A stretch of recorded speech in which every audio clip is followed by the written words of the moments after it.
Meus amados, que a graça, o poder e a misericórdia do Senhor sejam com cada irmão, com cada irmã, que hoje seja um momento especial para todos nós, diante do nosso Deus. Eu gostaria de convidá-los para dois textos bíblicos sobre espiritualidade e família. O primeiro texto está na primeira carta de Paulo aos Tessalonicenses, no capítulo 4, do verso 1 ao verso 12, é onde nós basearemos a nossa mensagem desta tarde. Finalmente, irmãos, nós vos rogamos e exortamos o Senhor Jesus, que como de nós recebestes, quanto à maneira por que deveis viver e agradar a Deus, efetivamente estáis fazendo, continueis progredindo cada vez mais. Porque estáis inteirados de quantas instruções vos demos da parte do Senhor Jesus. Pois esta é a vontade de Deus, a vossa santificação, que vos abstenhais da prostituição, e cada um de vós saiba possuir o próprio corpo em santificação e honra, não com desejo de lascívia, como os gentios, que não conhecem a Deus, e que nesta matéria ninguém ofenda nem defraude a seu irmão, porque o Senhor conta todas estas coisas, como antes vos avisamos e testificamos claramente ao vingador. Porquanto Deus não vos chamou para a impureza, e sim para a santificação. Dessarte, quem rejeita essas coisas não rejeita o homem, e sim a Deus, que também vos dá o seu Espírito Santo. No tocante ao amor fraternal, não há necessidade que eu vos escreva, porquanto vós mesmos estáis por Deus instruídos, que deveis amar-vos uns aos outros. E, na verdade, estáis praticando isso mesmo, para com todos os irmãos em toda a Macedônia.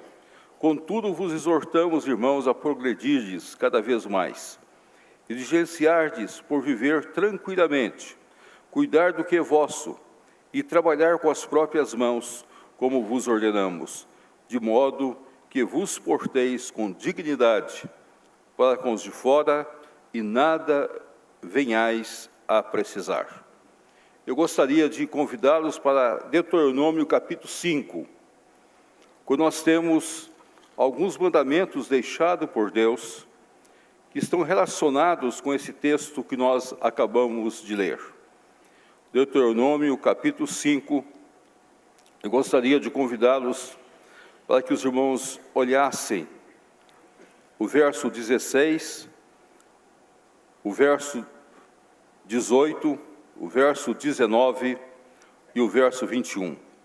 Honra a teu pai e a tua mãe, como o Senhor teu Deus te ordenou, para que te prolongue os teus dias e para que te vá bem na terra que o Senhor teu Deus te dá. Não matarás, não adulterarás, não furtarás, não cobiçarás a mulher do teu próximo, nem desejarás a casa do teu próximo, nem o seu campo, nem o seu servo, nem a sua serva, nem o seu boi, nem o seu jumento, nem coisa alguma do teu próximo. Volto a colocar para os irmãos: não adulterarás, não furtarás, não cobiçarás a mulher do teu próximo, não desejarás a casa do teu próximo, nem o seu campo, nem o seu servo, nem sua serva, nem seu boi, nem seu jumento, nem coisa alguma do teu próximo.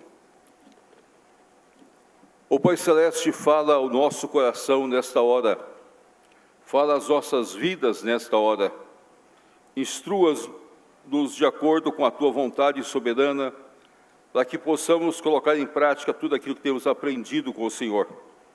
Dá-nos a tua instrução, dá-nos a tua direção sábia, santa e reta, para que em tudo o teu nome seja glorificado, e nós entendamos o que o Senhor requer de cada um de nós, como família do Senhor, como povo do Senhor, numa vida espiritual e numa vida em família.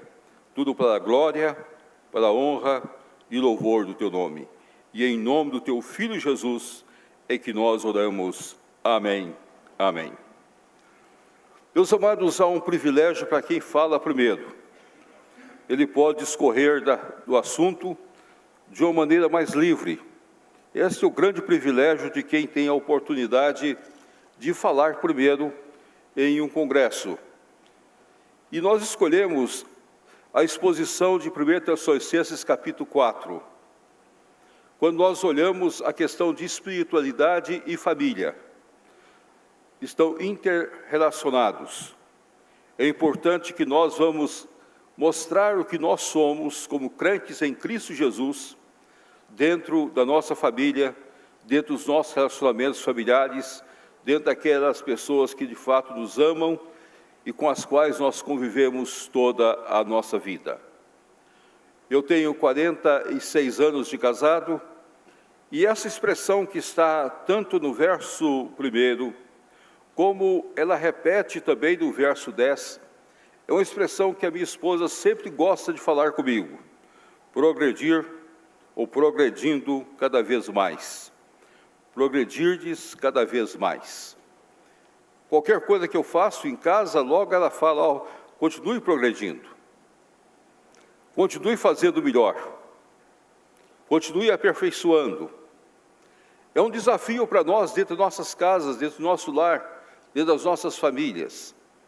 E quando nós olhamos o contexto no qual essa expressão está, nós vamos descobrir que essa expressão está interligada à nossa vida espiritual, que deveis viver e agradar a Deus.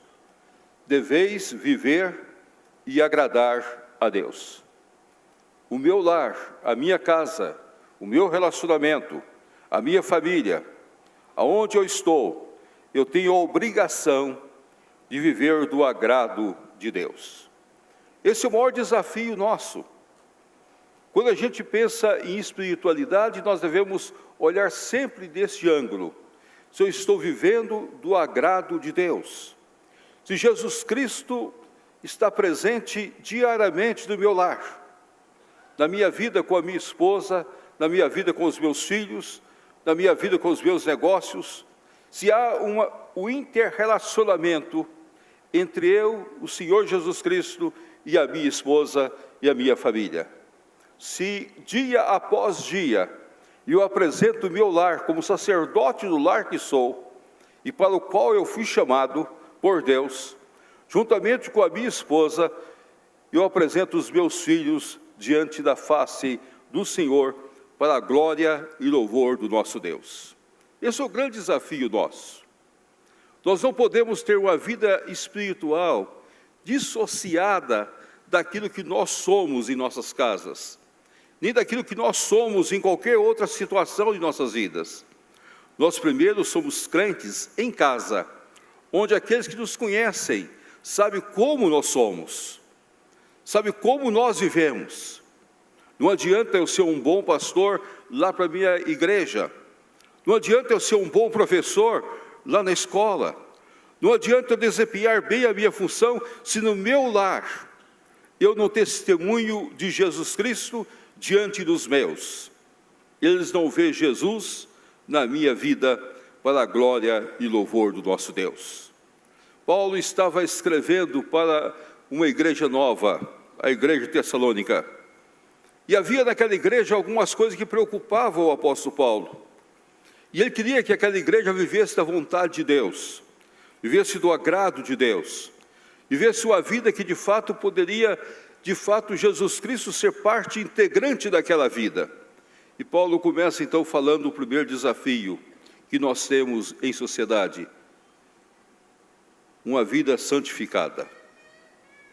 Deveis viver em santificação, pois estáis inteirados de quantas instruções vos demos da parte do Senhor Jesus. Por esta é a vontade de Deus, a vossa santificação, que vos abstenhais de prostituição. Meus amados, nós vivemos num contexto que cresce a cada vez mais a prostituição. Às vezes o irmão vai dizer para mim: pastor, mas isso seria tema para um congresso? O senhor está falando para a família, o senhor está falando para os lares. Meus queridos e meus amados irmãos, os dias que nós vivemos, nós muitas vezes trazemos para dentro de nossas casas a prostituição. Através da própria televisão, pelos filmes que nós muitas vezes vemos, das revistas que muitas vezes aparecem em nosso lar, das propagandas que nós firmamos nossos olhos, e nós então começamos a destruir as nossas próprias casas, o respeito para com a nossa esposa, o respeito para com os nossos filhos, o respeito para com as nossas próprias vidas. Nós vivemos uma vida longe dos padrões estabelecidos por Deus. A lascívia vai tomando conta do nosso coração. Em vez de nós, de fato, ter a nossa esposa com alegria e com desejo no nosso coração, e a esposa ter o seu esposo com alegria e com contentamento, nós começamos a admirar aquilo que é colocado diante dos nossos olhos. E tanto nós nos envolvemos que nós precisamos da exortação paulina para as nossas vidas. E não é só a exortação paulina, nós devemos voltar ao Velho Testamento, é a exortação dos mandamentos deixados por Deus. Deus, na formação do seu povo, ao estabelecer a sua própria nação, Ele deixou muito claro: não adulterarás. Ali o Senhor estava mostrando que a fidelidade e a santificação fazia parte integral da vida do lar, tanto do esposo, como da esposa, como dos filhos. Nós não podemos deixar que a sociedade moderna dite as nossas normas. Nós não podemos permitir que a sociedade destrua os nossos padrões. Meus amados, é um momento crucial que nós vivemos, onde nós encontramos situações que atestam contra aquilo que nós cremos.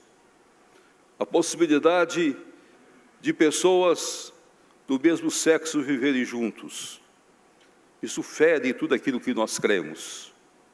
Fere as nossas posições, sem nenhuma discriminação, mas fere aquilo que nós temos na Bíblia Sagrada.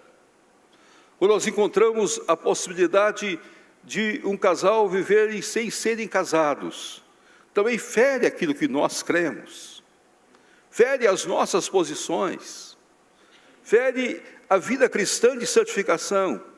Quando nós aceitamos que os nossos namorados e namoradas, quando nós aceitamos que os nossos filhos e aqueles que namoram possam levar sua namorada e dormir com ela na sua própria casa, ou dormir com o namorado na sua própria casa, nós achamos que isso é normal. Nós estamos ferindo, nós estamos deixando que a lasciva, nós estamos deixando que a fornicação tome conta das nossas vidas. É hora de uma igreja ter coragem, ousadia do Senhor, de agradar o Senhor em uma vida de santificação diante do nosso Deus. Nós não podemos deixar que as coisas corram numa sociedade que cada vez mais distancia do ideal de Deus. Israel seria abençoado se Israel tivesse observado os mandamentos: não adulterarás, não cobiçarás. Faz parte integral das nossas vidas, participa do nosso dia a dia como crente em Cristo Jesus, e cabe a nós para vivermos uma vida pura diante de Deus. Deus não chamou a sua igreja para a impureza. Se nós pensamos em espiritualidade e família, o primeiro ponto que nós temos de colocar diante de nós é uma vida pura diante de um Deus santo. É isso que é o grande desafio nosso.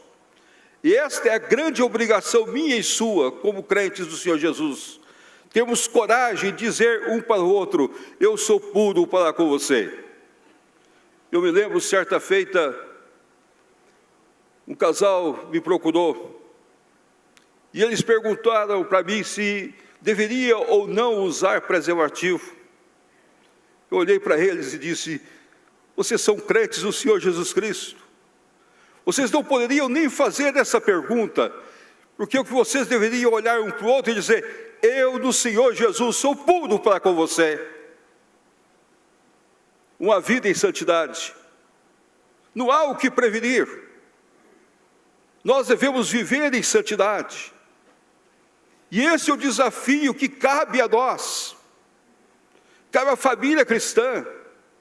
Cabe ao povo de Deus. Como testemunha que somos no mundo em que nós vivemos. Pode ser que algum irmão esteja bem chocado, dizendo: pastor, o senhor está pesando bastante pesado conosco. Mas eu gostaria que você não saísse com dúvida, porque a palavra de Deus não deixa dúvida para nós. Quando foi escolhido o tema, eu senti que nós deveríamos ter coragem de unir esse tema com o Velho Testamento e compreender o maior desafio de uma vida cristã, que é uma vida santa. Eu quero sempre olhar nos olhos da minha esposa e dizer que eu sou santo para com ela. Eu quero que ela olhe nos meus olhos e diga para mim que ela é santa diante dos meus olhos. E queremos construir uma vida em santidade. Quando nós vemos uma sociedade tão permissiva e ao mesmo tempo tão longe dos padrões estabelecidos por Deus. Não só nos lares dos nossos irmãos, quantas vezes os lares dos nossos pastores, os lares dos nossos líderes. Quantas tristezas, quantas igrejas destruídas, quantas igrejas que não crescem, quantas igrejas estão amargando, porque a infidelidade muitas vezes faz parte e a impureza adentra esses lares. É hora de nós termos convicções. Se eu quero agradar a Deus, se eu quero viver uma vida em santidade diante de Deus, se eu quero viver uma vida espiritual perante o meu Deus, se eu quero que a espiritualidade seja parte integrante da minha família, eu preciso ter coragem de dizer não, e ter coragem de viver uma vida santa, pura, perante o Senhor, para agradar a Deus. A segunda palavra-chave desse texto, Paulo coloca no verso 9. Paulo chama-nos a atenção para amarmos uns aos outros. É muito interessante quando nós, de fato, aprendemos a amar. Amar é doar. É muito importante quando a gente olha para a família e olha que o esposo deve amar a sua esposa como Cristo amou a sua igreja. A esposa se sujeita ao esposo que a ama. É nessa hora que nós vamos aprender que amor é doador. É nós abrir mão de nós mesmos. É nós estarmos, de fato, prontos a estabelecer que a principal coisa é vivermos em amor, dentro da nossa família, dentro da nossa igreja. Uma igreja só pode ser missionária se de fato ela tiver amor para com os outros. E Paulo coloca isso de uma maneira muito clara, no tocante ao amor fraternal, não há necessidade que eu vos escreva, porquanto vós mesmos estáis instruídos que deveis amar-vos os outros. E na verdade estáis praticando isso, mesmo para com todos os irmãos em toda a Macedônia. Contudo, vos exortamos, irmãos, a progredirdes cada vez mais. Quando a gente olha esta questão, nós vamos compreender também, meus queridos e meus amados irmãos, que este amor deve ser expresso através dos nossos atos, através de nossas atitudes, através do apreço que nós temos uns para com os outros e o respeito que nós temos uns para com os outros. Eu sempre afirmo que o quinto mandamento, honra teu pai e a tua mãe, está interligado com o amor fraternal que eu tenho para com os meus, com a minha família. E é tão bom a gente conservar o amor para com os pais, dos pais para com os filhos, dentro de casa para com as pessoas que trabalham conosco, fora de casa com as pessoas que nós nos relacionamos. Nós sempre devemos aprender a nos respeitar.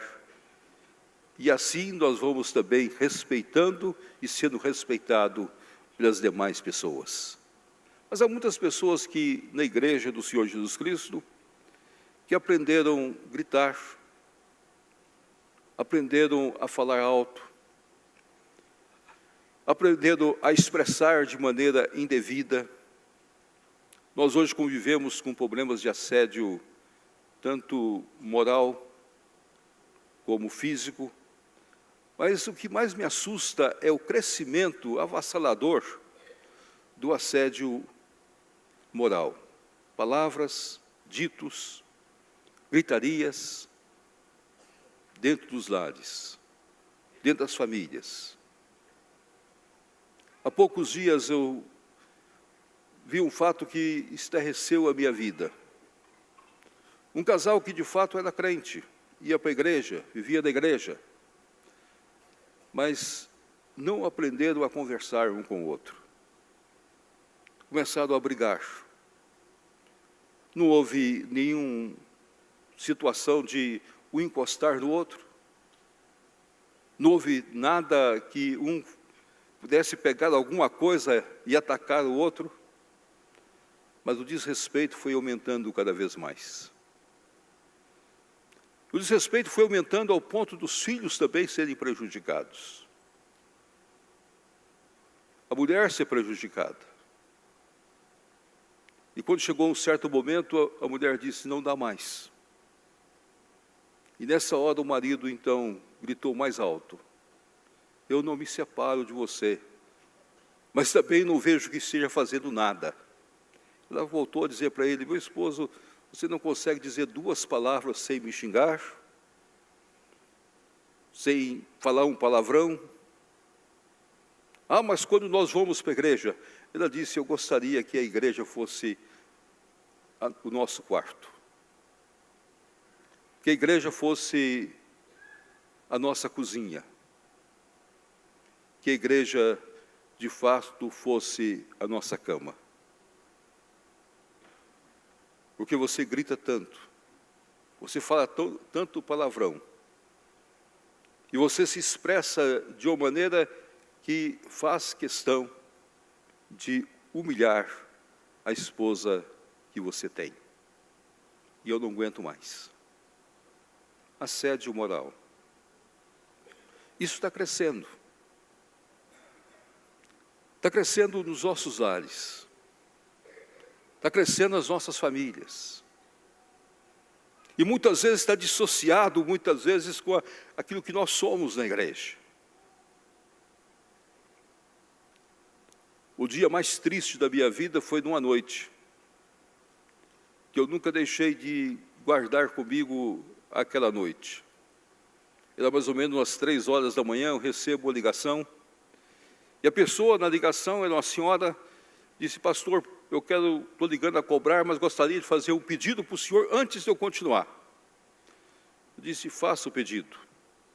Eu sei que o senhor está no quarto do senhor, eu sei que o senhor está com a esposa do senhor, mas, por favor, não procure identificar o meu número. Nem procure ligar de volta para mim. Eu estou ligando para o senhor porque eu quero desabafar diante do senhor. Eu não aguento mais a minha casa. Meu esposo é pastor, como o senhor o é. É uma bênção quando está na igreja. É um homem de Deus. Prega maravilhosamente bem. Suas palavras mexem com as pessoas. Mas eu gostaria, pastor, que ele fosse em casa o que ele é no púlpito. Eu gostaria, pastor, que o quarto dos meus filhos fosse o púlpito da igreja. Aí ela começou a mostrar cada área, e chorando em prantos. Ela ficou mais de 40 minutos comigo no telefone. Chorando, chorando. Eu disse àquela irmã, a única coisa que eu posso fazer por você é orar. A única coisa que eu posso fazer por você é orar. E vou orar intensamente por você. Nunca vou procurar descobrir quem você é.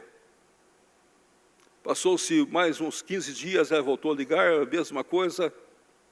Depois de um mês, voltou a ligar, a mesma coisa. E a única coisa que eu pude fazer foi orar. E pensar como que a espiritualidade está longe da família. O amor está longe da casa. Nós perdemos o amor um para com o outro. Nós deixamos de nos doar um para com o outro. Isso não acontece só com o esposo, acontece também com a esposa. Acontece com os filhos. Nós estamos vendo situações da sociedade em que filhos tiram a vida dos pais. E pais tiram a vida de filhos. Falta respeito, falta amor, falta honra. Falta aprender a conviver juntos. Falta deixar as coisas de forma adequada dentro de casa. Colocar as coisas nos seus devidos lugares. E expressar o seu sentimento de doação. Eu tenho dito em vários lugares que tenho tido a oportunidade, que entendo o amor como nosso Senhor Jesus Cristo colocou na parábola do bom samaritano.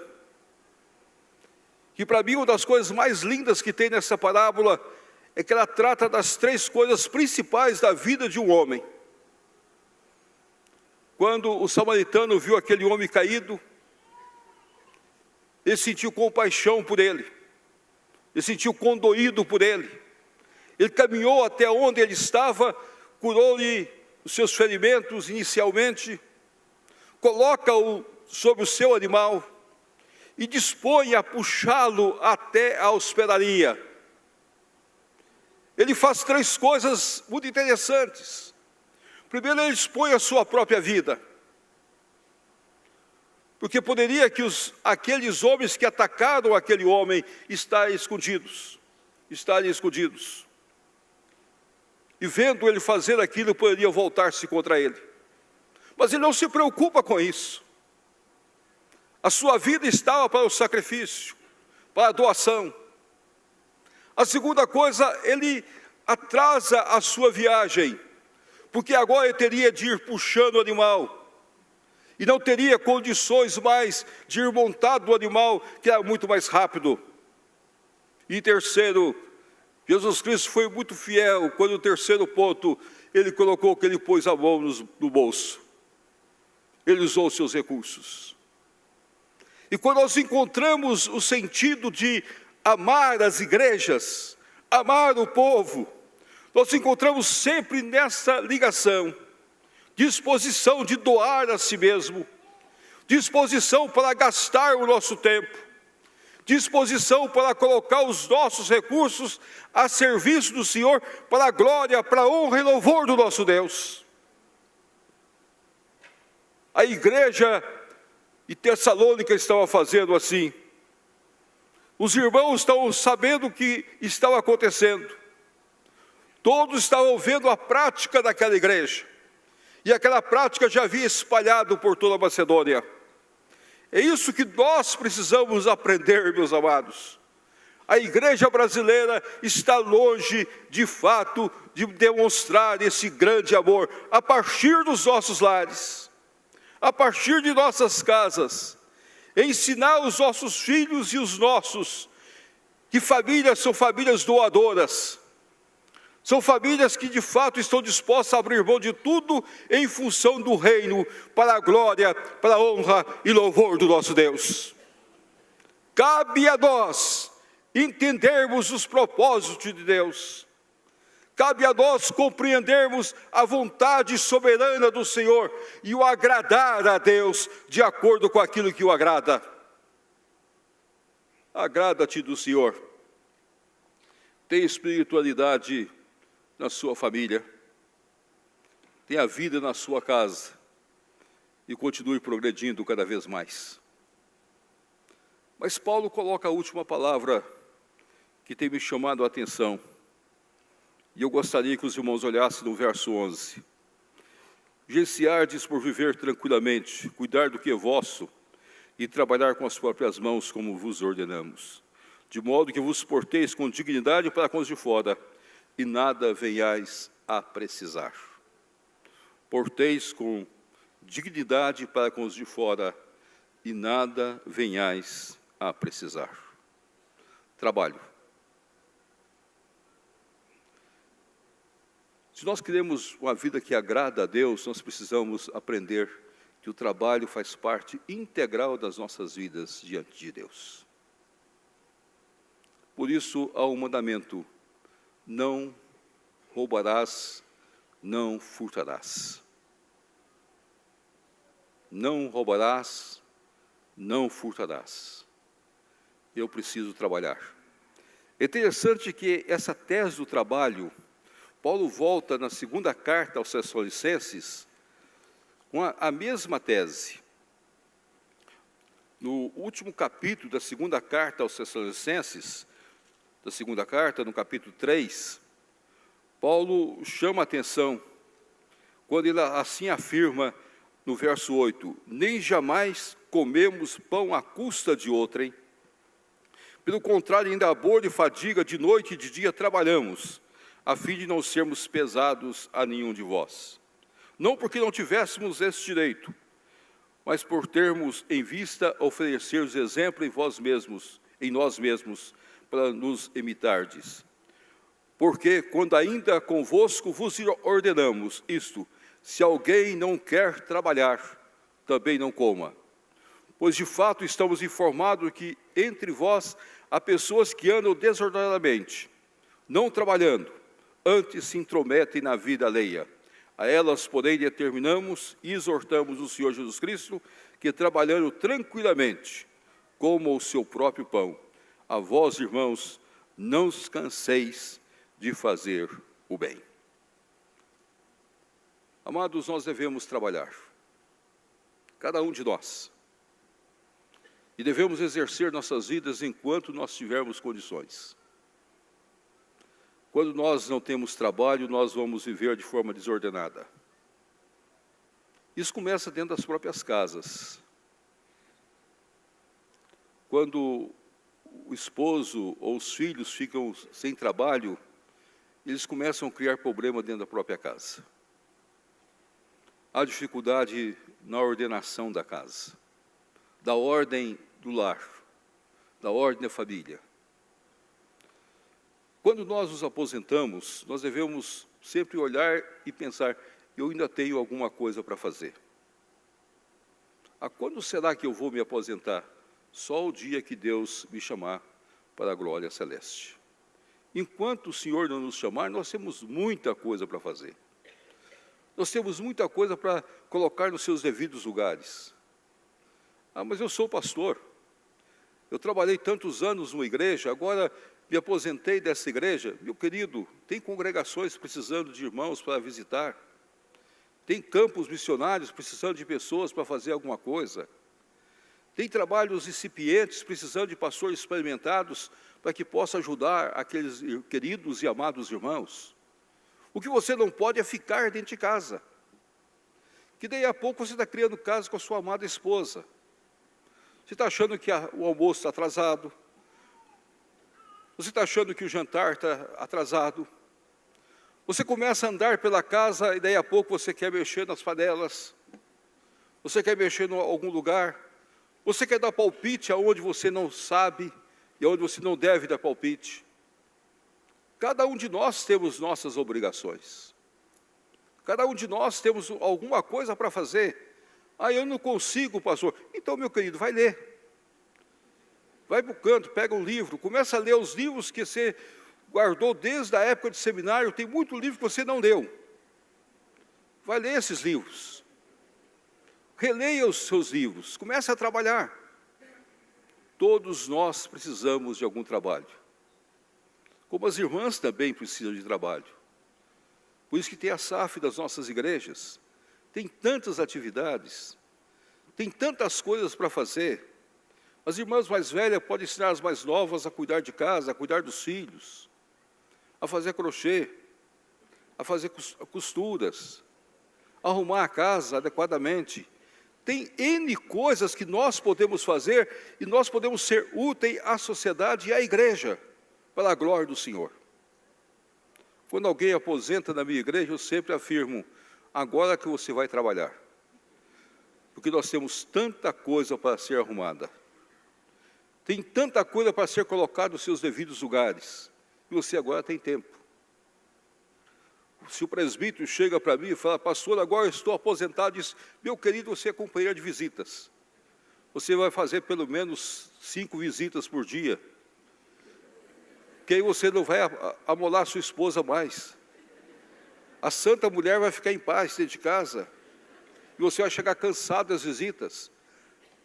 Nós precisamos trabalhar.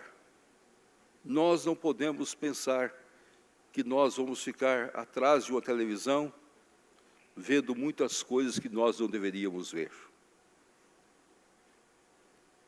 Nós vamos ficar numa cadeira, deitados, esperando que a morte chegue para nós. É bom que a morte chegue quando a gente está trabalhando, ativamente, cumprindo o nosso dever. Aquele que não trabalha não precisa comer, porque não gasta energia, não gasta nada. Mas eu não quero nenhum faquir nas nossas igrejas. Eu quero que você trabalhe, que você não faça nenhuma decisão de se tornar magérrimo, porque você vai deixar de trabalhar. Eu prefiro você bonito, gordo, alegre, feliz e trabalhando ativamente para a glória do nosso Senhor Jesus Cristo. Nós temos o que fazer. Nós temos obrigações a serem cumpridas. Paulo deixou bem claro isso para nós. E o mandamento é muito claro ainda, não roubarás. Não roubarás. Não use o trabalho de outrem para você. Ah, pastor, mas eu não preciso trabalhar mais, eu tenho tanta coisa, eu ganhei tanto, eu tenho recursos a mais. Meu amado, querido irmão, as missões precisam da sua oferta. Você pode ofertar as missões, pode ofertar mais. Agora começa a ofertar mais. Os institutos precisam da sua oferta, os seminários precisam. E nós podemos fazer fundos para várias áreas específicas da igreja. Nós temos o que fazer. Se nós acharmos que não precisamos mais ganhar nada, graças a Deus, que Deus já deu tudo para nós, agora é hora de usar o meu trabalho para abençoar outras pessoas, outras áreas específicas da igreja, cumprir o meu mandamento e observar tudo aquilo que eu posso fazer, tudo para a glória, para a honra e louvor do nosso Deus. Se há irmãos que estão internados, que estão enfermos, que precisam do consolo, precisam do apoio, eu estou disposto a estar lá, visitando, orando, intercedendo, ajudando, cuidando da família. Nós precisamos exercer as nossas atividades. Não é tempo de parar. Se há uma palavra-chave na Bíblia, significa trabalho. Não há lugar na Bíblia Sagrada para negligenciarmos o trabalho. Desde o Éden, Deus estabeleceu que nós devíamos cultivar, guardar o jardim. Nós temos obrigações dadas por Deus. Nós não podemos abrir mão daquilo que nós somos, de cuidar da nossa família, de fazer o que nós podemos fazer com as nossas próprias mãos e com a inteligência que Deus deu a cada um de nós. O mundo precisa de cada um de nós cada vez mais ativo, para a glória, para a honra e para o louvor do Senhor. Espiritualidade e família.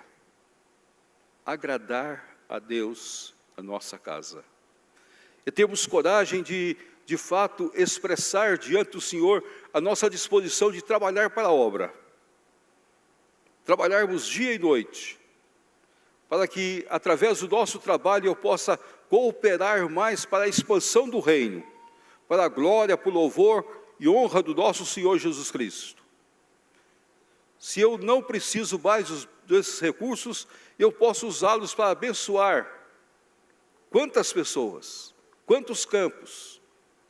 Nós temos hoje uma PMT com mais de 300 missionários. Estamos chegando a 300 missionários para a nossa PMT.